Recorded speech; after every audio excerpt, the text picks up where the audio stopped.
அனைவருக்கும் மாலை வணக்கம். மகர லக்னத்தில் பிறந்தவருக்கு 10ஆம் இடம் வந்து துலாம்.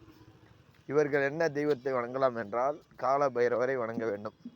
அதுவும் வந்து வெண்பூசணி இதில் வந்து விளக்கேற்றுறது, அதில் வந்து மிளகு போட்டு ஏற்றுறது, சரிங்களா.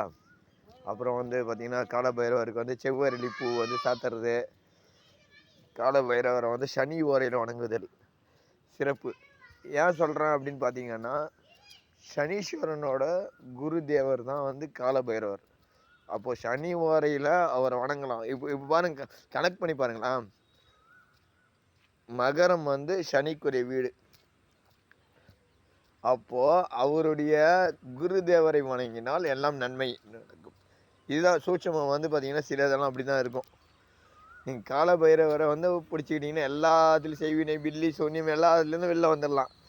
கால பைரவரை வணங்குங்கள், சரிங்களா. வேறு கால பைரவர் ஃபோட்டோ வச்சுக்கோங்க, அதுக்கு ஒரு செவ்வரளி பூ வைங்க, அவருக்கு பிடிச்ச நெய்வேத்தியம் வைங்க, ஒரு எலுமிச்சம்பழம் விளக்கேற்றலாம்.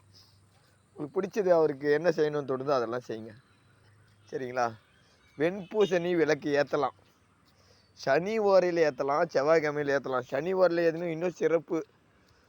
ஏன்னா நம்ம வந்து நினைவு கூறுறது குருவை நினைவு கூறுறோம் மாணவ நிலையத்தில்.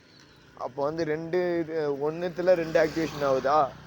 நம்ம சனி ஆக்டிவேஷன் பண்ணுறோம், இதுவும் ஆக்டிவேஷன் பண்ணுறோம். துலாம் வந்து பார்த்திங்கன்னா நீதி நேர்மை யார்? சனீஸ்வரன் கர்மத்தை கொடுப்பவர். அப்போது அவருடைய குருவை பிடிச்சா எல்லாமே சக்ஸஸ் ஆகிடும், சரிங்களா. நன்றி, வணக்கம். நம்ம சேனல் லைக் பண்ணுங்கள், கமெண்ட், சப்ஸ்கிரைப் பண்ணுங்கள். தேங்க்யூ.